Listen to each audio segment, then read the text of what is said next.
নমস্কার, আমি শ্রাবণী। আমি আজকে আবার চলে এসেছি স্বামীজির বই নিয়ে আপনাদের সামনে। স্বামীজির কর্মযোগ থেকে আমি কিছুদিন পাঠ করছিলাম, আবার কিছুদিন বন্ধ রেখেছিলাম একটু সময়ের অভাবে। তো আজকে আমি ওই কর্মযোগের 3য় অধ্যায় থেকে পাঠ করছি, কর্মের রহস্য। শারীরিক প্রয়োজনগুলো মেটানোর মধ্যে দিয়ে শারীরিক পরিশ্রম দ্বারা অপরকে সাহায্য করা সত্যিই এক মহান কাজ। কিন্তু প্রয়োজন মতো মহত্বের এবং সাহায্য যত সুদূরপ্রসারী সেই অনুসারেই সাহায্য মহান হয়ে ওঠে। যদি কোনো মানুষের অভাব 1 ঘন্টার জন্য দূর করা হয় তবে তাকে সাহায্য করা হয় বটে, কিন্তু যদি তার অভাব 1 বছরের জন্য দূর করা হয় তবে তাকে আরও বেশি সাহায্য করা হয়। আবার যদি কেউ তার অভাব চিরকালের জন্য দূর করে দিতে পারে তবে সে সাহায্য তাকে দেয়া হতে পারে, তার মধ্যে সেটাই নিশ্চিতভাবে হবে মহত্তর সাহায্য। সাত্ত্বিক জ্ঞান হচ্ছে একমাত্র বস্তু যা চিরদিনের মতো আমাদের দুঃখ দুর্দশার অবসান ঘটাতে পারে। অন্য কোনো জ্ঞান সাময়িকভাবে অভাবসমূহ মেটাতে পারে। একমাত্র আত্মার জ্ঞান দ্বারাই অভাবের ক্ষমতাকে ধ্বংস করা যেতে পারে। তাহলে স্বামীজি বলছেন একমাত্র আত্মার জ্ঞান দ্বারাই অভাবের ক্ষমতাকে ধ্বংস করা যেতে পারে। সুতরাং আত্মিকভাবে মানুষকে সাহায্য দান করাই হলো তাকে যে সাহায্য দেয়া যেতে পারে তার মধ্যে শ্রেষ্ঠ সাহায্য। যে ব্যক্তি মানুষকে আত্মিক জ্ঞান দান করেন তিনি মানবজাতির সবচেয়ে বড় উপকারী। এই কারণে আমরা সবসময় দেখি যারা মানুষের আত্মিক প্রয়োজনে সাহায্য করে তারা মানুষের মধ্যে সবচেয়ে ক্ষমতাশালী ব্যক্তি। কারণ আধ্যাত্মিকতাই আমাদের জীবনের সকল কাজকর্মের ভিত্তি। আত্মার দিক থেকে শক্তিশালী ও বলিষ্ঠ ব্যক্তি ইচ্ছা করলে অন্য সব বিষয়ে শক্তিশালী হয়ে উঠতে পারে।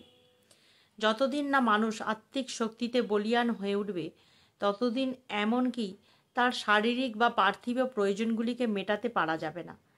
আত্মিক সাহায্যের পর আসে বুদ্ধিগত সাহায্যের কথা। অন্ন বস্ত্র দানের চেয়েও জ্ঞান দান অনেক উচ্চ স্তরের দান। এমনকি মানুষের জীবন দানের চেয়েও জ্ঞান দান অনেক মহত্তর দান। কারণ মানুষের প্রকৃত জীবন জ্ঞানের মধ্যেই নিহিত হয়ে রয়েছে। অজ্ঞাত মৃত্যু, জ্ঞানী জীবন। মানে যেখানে অজ্ঞাত সেটাই মৃত্যু, আর যেটা জ্ঞান সেটাই হচ্ছে জীবন।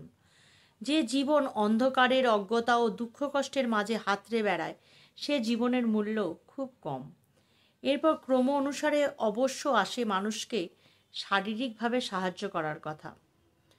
অন্যান্য মানুষদের সাহায্য করার প্রশ্নটি বিচার বিবেচনা করতে গিয়ে আমরা অবশ্যই ভুল চিন্তা করার চেষ্টা করব না যে শারীরিক সাহায্যই একমাত্র সাহায্য যা মানুষকে দেয়া যেতে পারে। এই সাহায্য কেবল সর্বশেষ সাহায্য নয়, ন্যূনতম, কারণ এর দ্বারা স্থায়ী তৃপ্তি হতে পারে না। মানে শারীরিক সাহায্য যদি আমরা কাউকে করি এর দ্বারা স্থায়ী হতে পারে না, মানে স্থায়ী তৃপ্তি হতে পারে না। মানে যে সাহায্য পেলে আমরা তৃপ্তি হব সেইটা স্থায়ী তৃপ্তি হতে পারে না। ক্ষুধা আবার ফিরে আসে, আবার কষ্টের একমাত্র তখনই অবসান হয় যখন আমি সমস্ত অভাবের অতীত এক পরিস্থিতি লাভ করি। তখন ক্ষুধা আর আমায় কষ্ট দিতে পারবে না, কোনো দুর্দশা, কোনো দুঃখ আমাকে বিচলিত করতে পারবে না। সুতরাং যে সাহায্য আমাদের আত্মার দিক থেকে বলিষ্ঠ করে তুলতে চায় সেই সাহায্যই সর্বোচ্চ সাহায্য। এরপর আসে বুদ্ধিগত সাহায্যের কথা, তারপর শারীরিক সাহায্য। কেবলমাত্র শারীরিক সাহায্য দ্বারাই সংসারের দুঃখ দুর্দশা দূর করা যাবে না যতদিন না মানুষের স্বভাবের পরিবর্তন হয়। এইসব শারীরিক প্রয়োজনগুলি সবসময়ই উদ্ভব হবে। মানে শারীরিক সাহায্য কোনোভাবেই, মানে শারীরিক সাহায্য করে কোনোভাবেই সংসারের দুঃখ দুর্দশা করা যাবে না যতদিন না মানুষের স্বভাবের পরিবর্তন হয়। এই সমস্যার একমাত্র সমাধান হলো মানবজাতির চিত্তকে শুদ্ধ করে তোলা। আমরা যত সব অন্যায় ও দুঃখ কষ্ট দেখি অজ্ঞাতই হলো তাদের জননী, মানে অজ্ঞতাই হলো তাদের জননী, মানে আমাদের জ্ঞান নেই বলে আমরা আমরা যত দুঃখ কষ্ট এগুলো ভোগ করি। মানুষকে আলো দাও, তাদের চিত্ত শুদ্ধি ঘটুক, তারা শিক্ষিত ও আত্মিক শক্তিতে বলীয়ান হয়ে উঠুক, যা স্বামীজি আমাদের করে গেছে, আলোর পথ দেখিয়ে গেছে। কিন্তু আমরা সেটা অতটা মানতে চাই না। আমরা মানে সামাজিকভাবে থাকি তো, সাধারণ মানুষ। আমরা চট করে আলোর পথ দেখব কী করে? আমরা অন্ধকারেই সব কিছু হাতড়ে বেড়াবো, কিন্তু খুঁজতে পারবো না। হয়তো একটা সময় আসবে যখন আমরা বুঝতে পারবো, কিন্তু যেটা আগে আমাদের বোঝা উচিত সেটা আমরা অনেক পরে। এই যে জীবনের অর্ধেকটা সময় আমি পেরিয়ে এসেছি, এখন একটু আধটু বুঝছি, বুঝলেও তবুও যখন বই পড়ি তখন যতটা মনে থাকে, আবার হয়তো একটু আধটু ভুলও করে ফেলি। এই হচ্ছে ব্যাপার। আমি একদম বলছি না যে আমি সব কিছুর ঊর্ধ্বে, মানে দুঃখ কষ্ট সব কিছুর ঊর্ধ্বে উঠে গেছি, এটা কখনোই নয়। তবে কিছুটা রাস্তা দেখতে পাচ্ছি, মানে অন্তত পুরো আলোটা না দেখতে পেলেও আবছা আলো দেখতে পাচ্ছি, যেটা দিয়ে আমি এগিয়ে যেতে পারবো আলোর দিকে। এই হচ্ছে ব্যাপার। আর এটা দিয়ে আমি এই আলোর দিকে যেতে পারবো বলেই সেই পথই দেখানোর মানে চেষ্টা করে চলেছি, অবিরত অবিরাম। যদি আপনাদের ভালো লাগে অবশ্যই বলবেন। আমি একটু একটু করে পাঠ করি যাতে একটু আপনারা ভালো করে শুনতে পারেন। যেমন একমাত্র তখনই দুঃখের অবসান হবে, তার আগে নয়। আমরা প্রতিটি বাড়িতে অনাথ আশ্রম পরিণত করতে পারি, হাসপাতাল নির্মাণ করে সব জমি ভরিয়ে তুলতে পারি, কিন্তু যতদিন না মানুষের স্বভাবের পরিবর্তন হবে ততদিন মানুষের দুঃখের অস্তিত্ব অক্ষুণ্ণ থেকেই যাবে। মানে মানুষ যদি নিজেদের স্বভাবকে পরিবর্তন করতে না পারে, তাহলে কিন্তু তারা সেই দুঃখের সাগরেই হাবুডুবু খাবে, কিচ্ছু করার নেই। আমরা ভগবদ্গীতায় একথা বারবার পড়ি যে আমাদের অবিরাম কাজ করে যেতে হবে।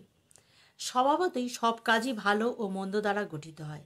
শুধু যে আমরা ভালো কাজ করি তা না, তো ভালো মন্দ সব এই দিয়েই মানে গঠিত হয়।